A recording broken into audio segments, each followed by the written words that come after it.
इस बुलेटिन में प्रियंका शर्मा दुआ भी आप तक खबरें पहुंचाएंगे। देश और दुनिया की तमाम बड़ी खबरें आप तक पहुंचाने वाले हैं, लेकिन सबसे पहले हम बात करेंगे भारत की। देखिए, पाकिस्तान की बात करें तो पाकिस्तान लुटा पिटा है, वहां पर आप जानते हैं जनता की क्या हालत है और पाकिस्तान तो बर्बादी की राह पर लगातार आगे बढ़ रहा है। लेकिन भारत की बात करें तो भारत की ताकत और ज्यादा बढ़ गई। भारतीय नौसेना की बात करें तो 3 सिकंदर ऐसे हैं जो कि अब चीन और पाकिस्तान के छक्के छुड़ाने वाले हैं। पूरी खबर क्या है, इस रिपोर्ट को देखिए।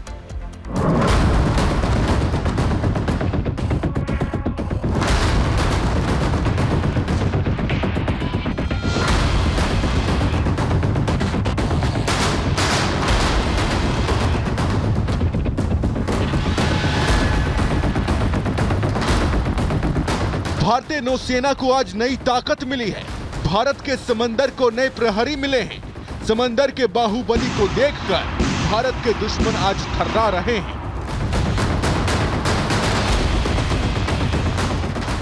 भारत के इतिहास में आज की तारीख गौरवशाली बन गई है। 1 या 2 नहीं, बल्कि भारतीय नौसेना को 3 महाबली मिले हैं। आईएनएस सूरत जहां एक युद्धपोत है, तो वहीं आईएनएस नीलगिरी एक विध्वंसक जहाज है। आईएनएस वाघशीर एक पनडुब्बी है। समंदर की सुरक्षा में भारतीय नौसेना को दुनिया का लीडर बनाने में तीनों युद्धपोत मील का पत्थर साबित होने वाले हैं। तीनों युद्धपोत स्वदेशी निर्माण का एक बेहतरीन उदाहरण है, जिसे प्रधानमंत्री मोदी ने कमीशन किया है, जिसके बाद इंडियन नेवी की युद्ध क्षमता कई गुना बढ़ जाएगी। 21वीं सदी की नेवी को सशक्त करने की तरफ हम एक बहुत बड़ा कदम उठा रहे हैं। ये पहली बार हो रहा है जब एक डिस्ट्रॉयर, एक फ्रिगेट और एक सबमरीन, तीनों को एक साथ कमीशन किया जा रहा है। आईएनएस सूरत, आईएनएस नीलगिरी और आईएनएस वाघशीर सिर्फ इंडो पैसिफिक रीजन की सुरक्षा नहीं करेंगे, बल्कि वो दुश्मनों का काल भी साबित होंगे।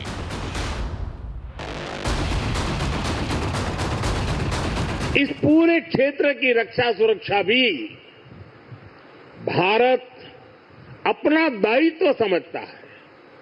साथियों, ग्लोबल सिक्योरिटी, इकोनॉमिक्स और जियो पॉलिटिकल डायनेमिक्स को दिशा देने में भारत जैसे मैरीटाइम नेशन की भूमिका बहुत बड़ी होने वाली है। और ट्रेड की सप्लाई लाइन और सी रूट्स सुरक्षित हो, हमें आतंकवाद, हथियारों और ड्रग्स की तस्करी में इस पूरे क्षेत्र को बचाकर रखना है। इसलिए आज जरूरी है कि समुद्र को सेफ और प्रॉस्परस बनाने में हम ग्लोबल पार्टनर बने। प्रधानमंत्री मोदी ने संदेश दिया है समंदर के रास्ते आतंक फैलाने वालों को, चीन और पाकिस्तान को, कि अगर उन्होंने देश की तरफ आंख भी उठाई तो समंदर के रक्षक उनका भक्षण करने में कहीं भी पीछे नहीं रहेंगे। और ट्रेड की सप्लाई लाइन और सी रूट्स सुरक्षित हो, हमें आतंकवाद, हथियारों और ड्रग्स की तस्करी में इस पूरे क्षेत्र को बचाकर रखना है। इसलिए आज जरूरी है कि समुद्र को सेफ और प्रॉस्परस बनाने में हम ग्लोबल पार्टनर बने।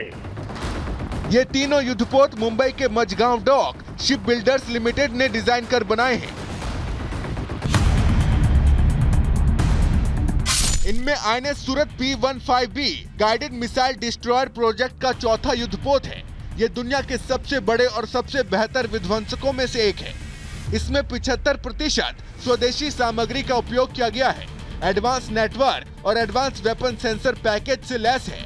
INS Nilgiri P17A stealth frigate project का पहला युद्धपोत है। इसे भारतीय नौसेना के युद्धपोत डिजाइन ब्यूरो ने डिजाइन किया है। नीलगिरी में एडवांस सर्वाइविलिटी, सी कीपिंग शामिल है। इसे समुद्र में लंबे समय तक रहने और स्टेल्थ क्षमता के साथ नौसेना में शामिल किया गया है। आईएनएस नीलगिरी में एडवांस सेंसर और वेपन सिस्टम है। आईएनएस वागशीर नौसेना के समुद्री बेड़े में इजाफा करने के लिए P-75 scorpion project Kalvari class की आखिरी सबमरीन है। दुनिया की सबसे शांत वर्सेटाइल डीजल इलेक्ट्रिक सबमरीन में से एक है। Anti surface war, wire guided torpedo से लैस और एंटी शिप मिसाइलों और एडवांस सोनार सिस्टम से भी लैस है। इसका निर्माण फ्रांस के नेवल ग्रुप के सहयोग से किया गया है। भारत की बढ़ती ताकत से जहां पूरा विश्व उसे गर्व से सैल्यूट कर रहा है, तो वहीं चीन और पाकिस्तान भय से कांप रहे हैं, क्योंकि उन्हें डर है समंदर में अपने कम भाव उप मुख्यमंत्री एकनाथ शिंदे जी, श्रद्धेय गुरु प्रसाद स्वामी जी, हेमा मालिनी जी, सभी सम्मानित अतिथि, भक्तगण, भाई और बहनों, आज ज्ञान और भक्ति की इस महान धरती पर इस्कॉन के प्रयासों से श्री श्री राधा मदन मोहन जी मंदिर का उद्घाटन हो रहा है।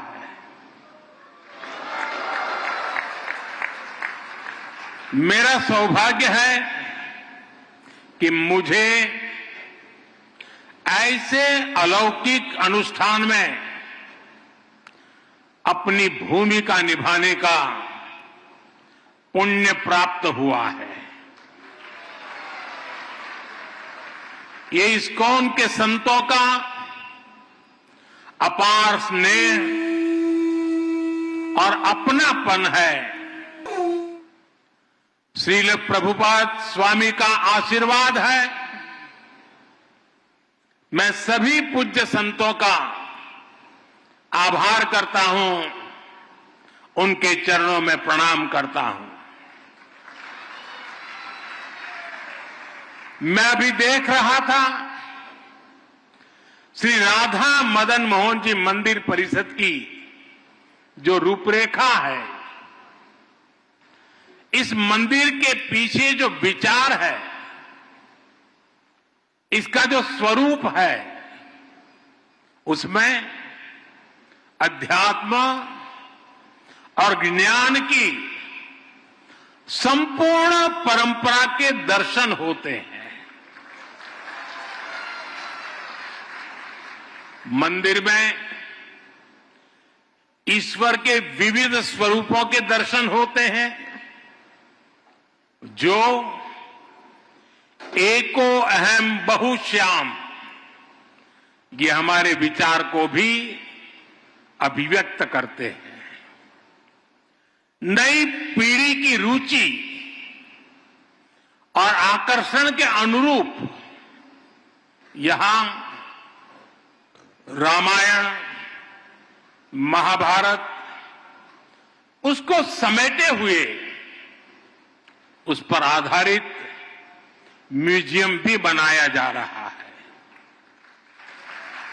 यहां वृंदावन के 12 जंगलों पर आधारित एक उद्यान भी विकसित किया गया है।